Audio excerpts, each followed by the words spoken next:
Hey everyone, आप सभी का स्वागत है हमारे यूट्यूब चैनल में। तो जैसा कि हमने लास्ट एपिसोड में देखा था, जो जेन होता है वो एक ऐसी लड़की की जान बचाता है जो कि आत्महत्या करने जा रही होती है। अब जैसे ही जेन को ये पता लगता है कि इस लड़की की इनर स्ट्रेंथ काफी एक्सीलेंट है और ये एक कमाल के स्टूडेंट बन सकती है, इसीलिए वो उसे ये ऑफर करता है कि वो उसकी जरूर मदद करेगा अगर वो लड़की उसे ये प्रॉमिस करे कि वो उसकी अगली डिसिपल बनने को तैयार है। वो लड़की जिसका नाम मिमसी होता है वो इस कंडीशन पे मान जाती है क्योंकि उसकी जो मदर होती है काफी ज्यादा बीमार थी, जिसका इलाज सिर्फ यहाँ पे जेन ही कर सकता था। आगे वे लोग जाके उसकी माँ का इलाज तो कर लेते हैं, लेकिन यहाँ पे उनका सामना उसी लड़की के स्टेप फादर से हो जाता है, जिसने काफी पी रखी होती है और वो जेन से काफी बदतमीजी करने लगता है। अब आगे एपिसोड की शुरुआत होती है। आगे जेन उसके स्टेप फादर को ये समझाने की कोशिश करता है कि मैं इन दोनों माँ बेटी को यहाँ से ले जा रहा हूँ क्योंकि तुम्हारी वाइफ काफी ज्यादा बीमार है और उसे सख्त ट्रीटमेंट की जरूरत है, क्योंकि इस माहौल में रहते हुए इनका इलाज नहीं किया जा सकता। जिसपे मिमसो का सौतेला बाप यहाँ जेन पे ये कहते हुए भड़कने लगता है कि तुम होते कौन हो मेरे घर के मामले में इस तरह दखल देने वाले, और वो वहाँ उठ खड़ा होता है मिमसो को मारने के लिए, क्योंकि कहीं ना कहीं वो इन सब की वजह मिमसो को ही मानता था। लेकिन ऐन मौके पे ही जेन उसे एक जोरदार तमाशा देता है जिससे वो जमीन पे गिर जाता है। अब इससे वो बेवड़ा और भी ज्यादा गुस्सा होते हुए फिर से उन पे अटैक करने को बढ़ता है, लेकिन हम वही जेन को देखते हैं जो कि एक जोरदार बिजली के झटके से उसे वहीं शॉक दे देता है। अब ये देख के तो उस बेवड़ी की हालत पूरी तरह से खराब हो जाती है। आगे जेन उससे कहता है कि मैं इन दोनों को यहाँ से ले जा रहा हूँ, तो तुम्हें इस मामले में कुछ कहना है। आगे जेन यहाँ पे बताता है कि मिमसो ऑलरेडी मेरी अब डिसिपल बन चुकी है, सो उसके टीचर होने के नाते अगर फ्यूचर में उसे कोई हर्ट करने की सोचेगा भी तो उसे मुझसे गुजरना होगा। आगे जेन जो उसे एक जोरदार शॉक दे करके वहाँ से उन दोनों को लेकर के निकल जाता है, लेकिन रास्ते में उसे यह आभास हो जाता है कि कोई तो है जो चुपके से यहाँ जेन का पीछा कर रहा है। आगे जेन इन दोनों को उसी आर्ट गैलरी में ले जाता है जो कि उसने कुछ दिन पहले ही परचेज की है। वहाँ पे जाके वो अपने मैनेजर को बताता है कि आज से ये मेरी नई स्टूडेंट है और इन दोनों के रहने का इंतजाम तुम्हें यहीं पे करना होगा। लेकिन तभी जेन की मुलाकात वहीं पे इस आर्ट गैलरी में एक और बंदे से होती है जो काफी रूडली तरीके से उससे कहता है कि क्या तुम ही हो इस आर्ट गैलरी के नए ओनर। जिस पे जेन हाँ में जवाब देता है तो वो बंदा जिसका नाम जियान होता है वो उससे पूछता है कि वो उस आर्ट गैलरी के लिए एक बहुत ही रेयर पेंटिंग लेके आया है जिसे जेन को खरीदना होगा, और ये पेंटिंग कोई ऐसी वैसी नहीं है, इसे एक बहुत ही मशहूर पेंटर जिसे मास्टर जी चुआंग कहते हैं उसने बनाई है। इसकी कीमत काफी ज्यादा हाई है और हाल ही में एक व्यक्ति ने उसे 5 मिलियन ऑफर किए थे इस पेंटिंग को खरीदने के लिए, लेकिन इतनी कीमत मिलने के बावजूद भी उसने उस पेंटिंग को उसे सेल नहीं किया और इस आर्ट गैलरी में इसे बेचने के लिए आया है। आगे वो जेन को कहता है कि तुम इस पेंटिंग को खरीद सकते हो क्योंकि मुझे लगता है कि तुम कला के अच्छे कदरदान हो, लेकिन जेन उसकी बातों पे कुछ ध्यान नहीं देता और वो सिर्फ उसकी आंखों में ही देख रहा होता है, जिससे जेन को यह एहसास हो जाता है कि इस बंदे में भी काफी पोटेंशियल है, जिसे मैं अच्छे से अगर प्रैक्टिस करवा दूं तो ये भी मेरे ड्रैगन गार्ड में से एक का हिस्सा बन सकता है। क्योंकि जेन ये अब समझ चुका था कि इस बंदे की जो मेंटल स्ट्रेंथ है वो काफी ज्यादा हाई है। आगे जेन टेबल पे रखी उसी पेंटिंग को देखने लगता है। तभी वहाँ पे जेन का मैनेजर आ जाता है और उसे बताता है कि ये पेंटिंग उसे फेक लगती है क्योंकि इसे मास्टर ली जियान ने नहीं बनाया है। अब ये सुनते ही वो बंदा कि जो पेंटिंग वो लाया है ये लोग उसे फेक बता रहे हैं, वो गुस्से से भर जाता है और उनसे कहने लगता है कि तुम्हें क्या पता कि मास्टर ली जियान किस शैली में पेंटिंग करते थे। वो एक कमाल की इंक का यूज करते थे जिनमें पार्टिकुलर स्ट्रोक्स से बनाए गए पेंटिंग काफी रेयर होते हैं। आगे वो फिर से पेंटिंग की तरफ उन दोनों का इशारा करते हुए कहता है कि ध्यान से देखो इस पेंटिंग को, इसमें जो लैंडस्केप और एंशिएंट ट्रीज बनाई गई है उनके इंक स्टेन्स काफी ज्यादा पार्टिकुलर हैं। साथ ही वो उसी मास्टर की कैलीग्राफी और पेंटिंग की और भी ज्यादा तारीफें करने लगता है और उनके एक एक गुण को वो बताने लगता है।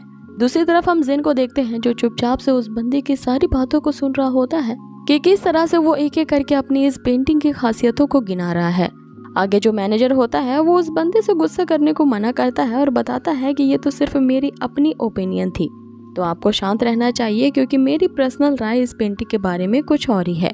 आगे जेन उस बंदे से उसका नाम पूछता है और ये भी बताता है कि अगर तुम मुझे अपना नाम बता दोगे तो मैं शायद तुम्हारी इस पेंटिंग को खरीदने के लिए तैयार हो जाऊं, जिस पे वो बंदा अपना नाम जियान बताता है। आगे जेन जो होता है उस फेक पेंटिंग के लिए ही जियान को 3 मिलियन देने को तैयार हो जाता है, प्लस उसके सामने ये शर्त रखता है कि मैं इस पेंटिंग को तो जरूर खरीदूंगा लेकिन इसके साथ साथ मैं तुम्हें भी खरीदना चाहता हूँ। अब ये सुनकर जियान तो एक हक्का बक्का रह जाता है कि आखिर इसका मतलब क्या है, ये मुझे क्यों खरीदना चाहता है। जिसपे जेन उससे कहता है कि ये पेंटिंग बिल्कुल फेक और रबिश है, इसका मैं क्या ही करूँगा, लेकिन इस पेंटिंग के साथ अगर तुम अपने आप को मुझे सौंप देते हो तो कुछ बात बन सकती है, क्योंकि मुझे तुम में इंटरेस्ट है और मैं तुम्हारे लिए 3 मिलियन पे करने को भी तैयार हूँ। अब इस पे जियान सुन के तो और भी ज़्यादा घबरा जाता है और उससे कहने लगता है कि मैं जानता हूँ कि मैं बहुत ज़्यादा हैंडसम हूँ और मुझे सभी लोग इतना ज़्यादा पसंद करते हैं, लेकिन इसका मतलब ये नहीं कि मैं बिकाऊ हूँ और मैं मेंस में इंटरेस्ट रखता हूँ। तुम 3 मिलियन तो क्या कितने भी मिलियन दे दो, मेरी बॉडी बिकाऊ नहीं है, मैं अपने आप को नहीं बेचूंगा। अब वो जियान तो यहाँ कुछ और ही समझ रहा होता है, जिसपे जिन उससे कहता है कि तुम गलत समझ रहे हो, मैं तुम्हारी बॉडी में इंटरेस्टेड नहीं हूँ, लेकिन तुम्हारे अंदर जो फिजिकल पावर है उसमें इंटरेस्टेड हूँ और तुम्हारी ही इस फिजिक के कारण मैं तुम्हें इस आर्ट गैलरी का डिप्टी डायरेक्टर बनाना चाहता हूँ और अगर तुम चाहते हो तो मैं तुम्हें इस पोस्ट के लिए 3 मिलियन दे सकता हूँ। जिसपे जियान उससे कहता है कि अगर मैं ये काम नहीं करना चाहूँ तो और मैं अपनी बॉडी तुम्हें नहीं सौंपना चाहूँ तो तुम क्या करोगे। जिसपे जेन उसे कहता है कि तो फिर मैं तुम्हें इतना मारूंगा जब तक कि तुम हाँ मैं यहाँ पे एग्री नहीं कर जाते, लेकिन तुम अगर मेरी इस पेंटिंग गैलरी के डिप्टी डायरेक्टर बनना स्वीकार करते हो तो आगे भविष्य में तुम्हें और भी ज़्यादा रिवॉर्ड्स मिलने के चांसेस हैं। जिसपे जियान उसे कहता है कि ये तो अजीब दादागिरी है भाई, हाँ मैं अपने आप को लकी समझता हूँ क्योंकि आपने मुझे इस पोस्ट के लायक समझा है, लेकिन मुझे कुछ सोचने के लिए समय चाहिए, मैं थोड़ी ही देर बाद वापस आ जाऊंगा और अपना साफ साफ यहाँ जवाब दे दूंगा। जिसपे जेन उससे कहता है कि ऐसा नहीं हो सकता, तुम्हें आज के आज ही जवाब देना होगा, बल्कि अभी के अभी तुम्हें एग्री करना होगा, वरना मैं तुम्हें यहाँ से नहीं जाने दूंगा। अब यहाँ जेन अपने आप को ढकते हुए फिर से यही बात कह रहा होता है कि ये तो अजीब सी जबरदस्ती है, तुम होगे इस पूरी पेंटिंग गैलरी के ओनर, लेकिन तुम मुझे फोर्सफुली ऐसा करने को बाधित नहीं कर सकते।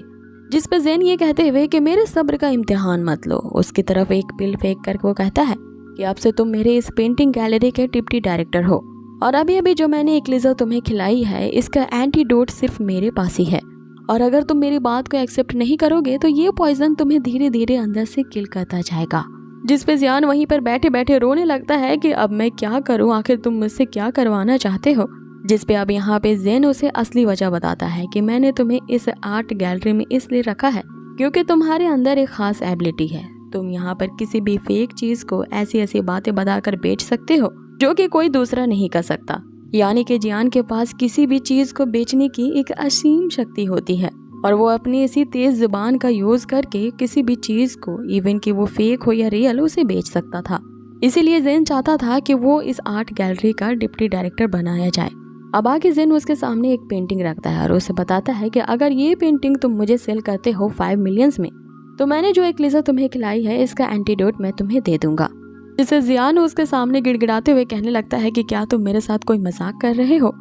जिसपे जेन उसे कहता है कि क्या तुम्हें मैं मजाक के मूड में लगता हूँ, जल्द से जल्द ये पेंटिंग को मुझे सेल करो और इसमें छिपे हुए सीक्रेट वाटर रहस्यों को तुम्हें मुझे उजागर करके बताना है। जिसपे वो ना चाहते हुए भी अब यहाँ जियान इसके लिए तैयार हो जाता है। आगे मैनेजर जेन के सामने आता है जिसे जेन बताता है कि अब से ये हमारी पेंटिंग गैलरी का नया इंचार्ज होगा,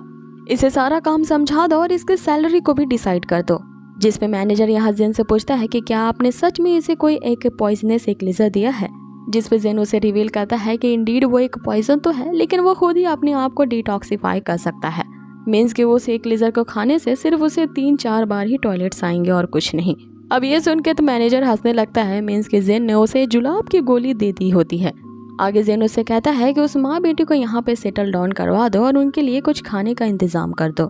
आगे वो मिम्सू को देने के लिए जेन अपना बिजनेस कार्ड उस मैनेजर को देता है जिसमें 100 मिलियन से भी ज्यादा की रकम होती है। अब जेन उसे ये कार्ड देते हुए कि इनसे सारे इंतजामात कर लेना। आगे वहाँ से जेन चला जाता है। लेकिन हम अजीब सी चीज देखते हैं कि जो शख्स यहाँ जेन का पीछा कर रहा होता है वो एक स्नाइपर होता है जिसने अपना टारगेट जेन पे पूरी तरह से एम कर लिया था और वो उसे शूट करने वाला होता है कि तुरंत ही एपिसोड को किया जाता है फिनिश, जो हमें काफी क्यूरियोसिटी में डाल देता है कि आखिर ये स्नाइपर कौन था जो कि जेन को मारना चाहता है। इसका जवाब जानेंगे हम नेक्स्ट एपिसोड पे। Till then take care, stay healthy, bye.